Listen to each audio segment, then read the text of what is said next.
She dropped her uniform on the hangar floor, hard. 200 people stared as Colonel Blake crushed her insignia under his boot. "Get her a pink helmet while you're at it," he sneered. But Emma didn't flinch. She just walked away. No rank, no wings, just a tattoo peeking from beneath her collar. What they didn't know, that was the calm before the storm. This story of injustice and eventual redemption deserves to be shared. So, hit that like button and subscribe to follow more true stories of courage in the face of discrimination. Now, let's rewind to see how this explosive situation began. The hangar at McKinley Air Base was silent. The kind of silence that makes your skin itch. 200 pilots, instructors, and trainees formed a loose circle around a single figure standing dead center. Her name was Emma Carson, and in that moment, she wasn't a pilot. She wasn't even a soldier. She was a target. She stood still, eyes forward, as Colonel Blake, a man whose voice carried more arrogance than authority, stepped into the spotlight. "You want to play soldier?" he sneered, loud enough for every ear in that cavernous space to hear. "You think they lowered the standards just so you could belong?" He didn't wait for an answer. Instead, he kicked Emma's uniform, the one she just laid neatly at her feet. Her flight jacket, stripped of name tags and patches, hit the ground with a dull thud. The metallic insignia that once adorned it bounced once, then came to a stop, just in time for Blake's boot to crush it underfoot. "Get her a pink helmet while you're at it," he smirked, sending a ripple of awkward laughter through the crowd. But Emma didn't flinch. She reached for the silver wings pinned to her chest, unfastened them slowly, and laid them beside the torn fabric. Then she turned without a word, her posture straight, her expression unreadable, as she walked toward the exit. A glint of ink shimmered beneath her collar, a dagger wrapped in wings. Barely visible, someone in the crowd gasped. They recognized that tattoo. But before a single question could be asked, Emma disappeared through the side door and into the dry heat of a New Mexico afternoon. The silence in the hangar wasn't just awkward anymore. It was weighted with shame, confusion, and something no one dared name: doubt. Who was she, really? And why did it feel like this story wasn't over? This wasn't just a reprimand. It was a ritual humiliation. A warning to others. Step out of line, and we'll make an example out of you. But what no one knew was that Emma wasn't leaving defeated. She was just getting started. After that unforgettable day at McKinley Air Base, Emma Carson vanished from the military world like a ghost. No headlines, no court hearings, just silence. She settled into a quiet life in the suburbs of Albuquerque, New Mexico. In a modest one-bedroom apartment where the desert sun baked the concrete and the wind carried whispers of what might have been.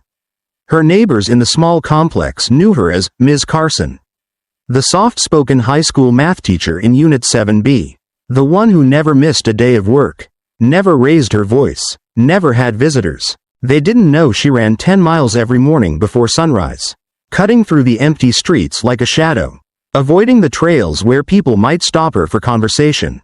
They didn't know that inside her apartment, the walls were bare, except for one photo on the kitchen counter. A photo of a fighter jet silhouetted against the setting sun. And they definitely didn't know that Emma wasn't just a former pilot. She was once the youngest combat-qualified woman on the F-22 Raptor. They used to call her Specter, not because she was unseen, but because she could appear out of nowhere, on an enemy's 6. At 40.000 feet, without warning, her flight instructors at the Air Force Academy ran out of ways to challenge her. She held 2 engineering degrees, spoke 4 languages fluently, and once landed a disabled aircraft blindfolded, in training. Her reflexes were borderline supernatural. One general had written in her file, "Trajectory unlimited," but she makes others nervous.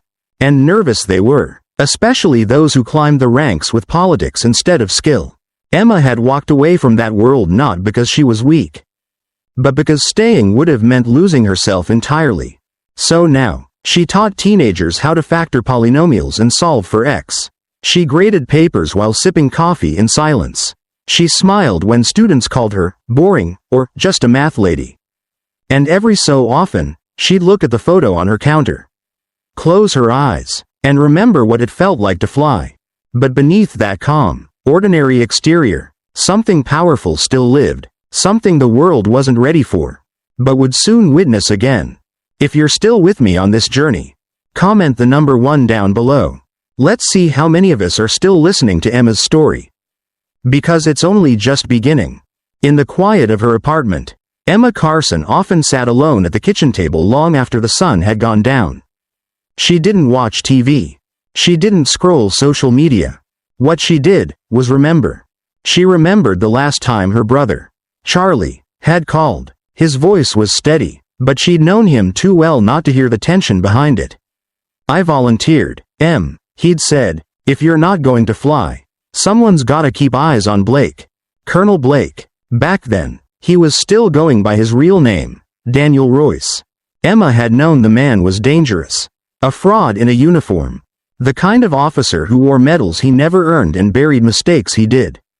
He'd nearly gotten her killed in a Black Ops mission over the Middle East.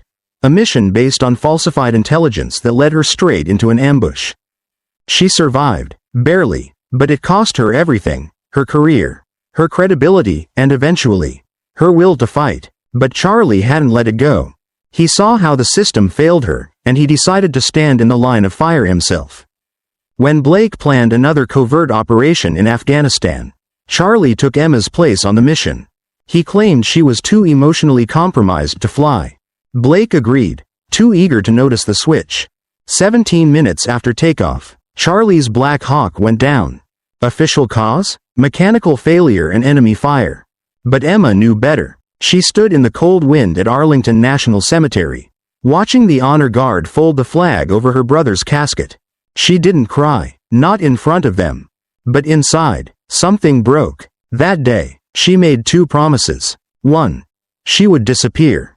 Remove herself from the battlefield so Blake could never use her, or those she loved, again. 2. She would remember. Not for revenge, but for justice. If the day ever came when she could expose the truth, she would. She had turned in her wings. Signed the papers. Vanished. But she never stopped flying, not in her heart. And she never stopped hearing Charlie's voice. Every time she looked at the sky. Courage isn't about being fearless. It's about doing the right thing, especially when you're terrified. That's what kept her going. That's what kept her running at 5 a.m. alone. What kept her teaching kids not just equations, but confidence. She hadn't told anyone the full story. Not even the principal at the high school. But when the flyer came in the mail for the McKinley Air Base Civilian Training Program, and she saw who had signed it, Colonel Daniel Blake, the same man who destroyed her life. That flyer didn't just stir memories. It lit a fire. That flyer sat on Emma Carson's kitchen table for 3 straight days. It was simple, just black ink on a beige sheet of paper. McKinley Civilian to Military Aviation Program, accepting applicants with private pilot experience. But it wasn't the bold header that made her hands tremble. It was the signature at the bottom. Colonel Daniel Blake. He'd changed his name after the scandal. Probably thought it would protect him from his past. But Emma knew better. He wasn't just running a training program, he was trying to build a legacy. Rewrite history, without ever facing what he'd done. She stared at the flyer for hours. She thought of Charlie. She thought of that folded flag. She thought of the silence that followed his death, and the silence she'd carried with her ever since. By midnight, her mind was made up. She applied, not as Emma Carson, the former test pilot with over 9,000 flight hours, but as Emily Kane, a quiet woman with 500 hours in a rented Cessna and a love for aviation. No awards, no rank, just another middle-aged hobbyist chasing a dream that was never meant to be hers. Her application nearly got tossed. One evaluator even wrote in the margin, "Another weekend flyer who watched Top Gun too many times." But her test scores? Perfect. Across the board. Aerodynamics, systems, situational awareness, she aced them all. They let her in. When she arrived at McKinley for day 1 of training, she parked her dusty old Subaru between a Corvette and a leased BMW. Her duffel bag was worn and patched. Her clothes? Plain, utilitarian, forgettable. She looked like someone's aunt, not a legend in hiding. No one gave her a second glance. Not even Thad Blake, Colonel Blake's son and the self-declared alpha of the program. He took one look at her during orientation and laughed. "Lost, ma'am? The cafeteria's in the next building. Emma just smiled politely, and took her seat in the back row. She opened her notebook, but she wasn't taking notes on the lecture. She was calculating thrust-to-weight ratios for a T-38 at high altitude. Old habits die hard, and as she sat there, quiet as ever, something strange stirred in her chest. A spark she hadn't felt in years. Not vengeance, not pride, readiness. For the first time in a decade, she wasn't hiding, she was preparing. In the next episode, the sabotage begins, quiet, subtle, and deliberate. And Emma? She doesn't just endure it. She starts taking mental notes of every move. Because she knows exactly how this story ends. Stay with me, you won't want to miss what happens next. From day one, Emma knew it wouldn't be easy. But she didn't expect it to get dirty so fast. By week 2 of the program, it was clear. Thad Blake had inherited more than just his father's name. He ran the training class like his personal kingdom. The instructors, the schedules, the study groups, it all revolved around him. And Emma? She wasn't even on the radar. At least not in a good way. When Thad formed a study group after class, he invited every pilot, except the 4 women. And when they passed by their table in the officers' lounge, the jokes were always just loud enough to hear. Flying's not a spreadsheet, sweetheart. Gotta have instincts, not just a calculator. Emma didn't respond. She didn't need to. She just kept showing up. Early, focused, prepared. But her competence didn't earn her respect, it made her a threat. The instructors started calling on her in front of the group, always with the most complex questions. Hoping to trip her up. But Emma delivered flawless answers. Every time. Aerodynamics, flight systems, even advanced avionics, she broke it down like she was the one writing the textbook. That's when the sabotage started. One morning, her locker was empty. Flight manuals? Gone. Training headset? Missing. She said nothing. The next week, during a simulator run, her T-38 started losing hydraulic pressure mid-maneuver. The instructors called it a glitch. But the third time it happened, one of the technicians pulled her aside. Someone's messing with your sim profile. He whispered. Parameters are being adjusted after hours. I'd report it, but you know who signs my paycheck. Emma nodded. She knew exactly who. Colonel Blake. The message was clear. You're not welcome here, and if you don't quit, we'll make you wish you had. Even the women who'd once shown solidarity, Lisa, Maria, and Jen, started backing away. It wasn't personal, it was survival. Thad cornered Jennifer one day after a briefing. Voice lowered just enough. You've got potential, Adams. My dad's on the promotions board. But if you want to go far, maybe don't tether yourself to dead weight. Within days, she moved seats. Then Lisa. Then Maria. Emma? She stayed exactly where she was. At the back of the room. Watching. Recording every slight. Every lost document. Every coincidental system failure. She said nothing, but her silence wasn't surrender. It was strategy. Because Emma knew something none of them did. They were building a case against her. But she was building something better. A case against all of them. By week 12, the whispers weren't whispers anymore. Even the instructors knew something wasn't right, but no one dared say it out loud. Not when Colonel Blake's shadow loomed over every meeting, every debrief, every malfunction. So they tried to humiliate her the old-fashioned way. The flight exercise. Emma was assigned to lead a 4-ship formation of the program's weakest pilots. 3 trainees who could barely hold altitude in tight turns. No support, no backup, just a barely passing crew, and Emma. Thad Blake, of course, got to lead the opposition, handpicking the top performers for his squad. During the briefing, he smirked and called out in front of the room. Don't worry, Ms. Calculator, when you wash out, I hear there's a tutoring center hiring ground instructors. Emma didn't respond. She just nodded to her crew and walked out. But when she strapped into that T-38, something changed. The cockpit wasn't just familiar, it was home. And as the engines roared to life, that old clarity returned. The same steel-nerved focus that once made her a legend at 40,000 feet. She keyed her mic. Viper flight. This is lead. Listen to my voice. Follow me exactly. Don't think. Just fly. For the next 45 minutes, The impossible happened. Those 3 struggling pilots? They locked in. Every movement Emma made, they followed, like extensions of her own wings. When Thad's elite formation tried to box them in, Emma didn't retreat, she danced. High G turns, tactical breakaways, misdirection patterns, maneuvers that shouldn't have been possible with rookies. But Emma made them possible. She didn't fly to survive. She flew to teach. The debrief video stunned the entire base. 4 jets, moving like a single mind. Every response perfectly timed. Every attack neutralized. Colonel Blake watched the footage 3 times. Stone-faced. Must be a glitch in the sim software. He muttered, no one flies like that.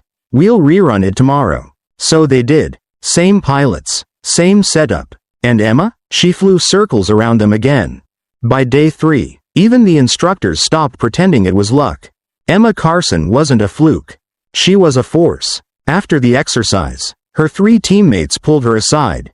One had tears in her eyes. Ma'am, I've never felt flying like that. It was like, you were in the cockpit with me. Emma smiled. Really smiled. For the first time in weeks. You always had it. Sometimes, you just need someone to show you the sky. In the next part, Emma's performance shakes the foundation of the program, and Colonel Blake? He realizes he may have awakened the wrong ghost. Don't go anywhere. The most dramatic moment is still to come. When the dust settled, when the sonic booms had quieted, when Colonel Blake had been led away in cuffs by military police. His face pale under the desert sun, Emma Carson stood alone, not on a stage, not at a podium, but on a school track in Albuquerque at 5:30 in the morning. Running beneath the indigo sky. She didn't go back to the Air Force. Didn't accept the interviews, the medal ceremonies, or the spotlight, because Emma hadn't done any of it for recognition. She did it for Charlie. For the truth. For the cadets who thought they weren't enough. For the kids who needed someone to believe in them before they could believe in themselves. She returned to her classroom at Jefferson High, wearing the same simple sweater, the same gentle smile, but something had changed. Her students noticed it too. Suddenly, they leaned in when she taught. They stopped saying, I'm just not good at math. Because their teacher? She used to fly fighter jets. And she could make even the most complicated equation sound like poetry. Word spread fast. Her once half-empty classroom was now full. Kids sitting on windowsills just to hear her talk about polynomials and life. But it wasn't just about math. It was the way she spoke to them. The way she looked them in the eye and said, you're smarter than you think. You just haven't found the right way to prove it yet. And that changed everything. One day, a former student, now a new cadet at McKinley Air Base, came back to visit. She stood at the doorway after class. Nervous. Ma'am, I just wanted to say thank you. When I saw what you did in that jet, I stopped quitting on myself. Emma smiled, the kind that reached her eyes. You always had wings, she said softly. I just helped you unfold them. 6 months after the Rafale flight, the military aviation community was rocked by change. Policies shifted, leadership was overhauled, and at the heart of it all was a ghost who'd once walked away so others could rise. Emma was later offered a full-time return to the Air Force. A command position, a Medal of Honor. She declined. Instead, she accepted something smaller, and far more powerful. A consulting role at the Air Force Academy. 2 weeks a year, helping design leadership curriculum, not just for flying, but for integrity. Because some lessons, she believed, couldn't be taught in cockpits. Only in character. And that's how Emma Carson, the quiet math teacher from Albuquerque, reshaped a broken system.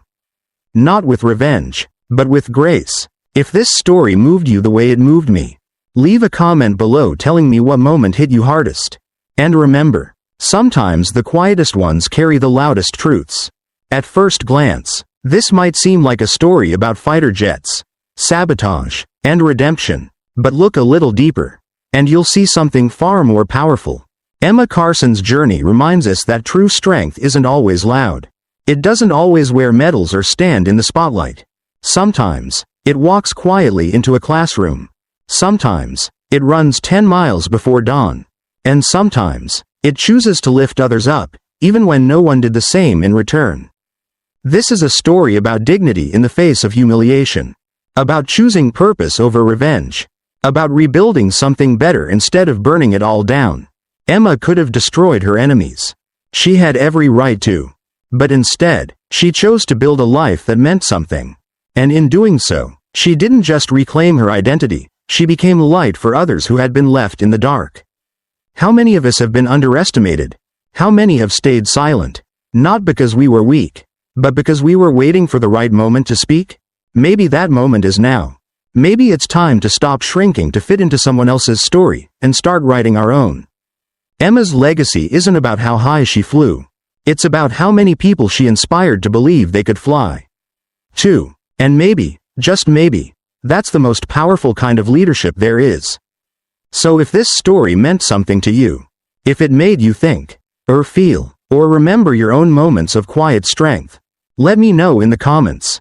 And if you want to hear more stories like this, about resilience, justice, and the people who rise when no one expects them to, hit that subscribe button. Because sometimes, the most extraordinary lives belong to those the world tried to overlook. And their stories deserve to be heard. Thanks for listening. See you in the next one.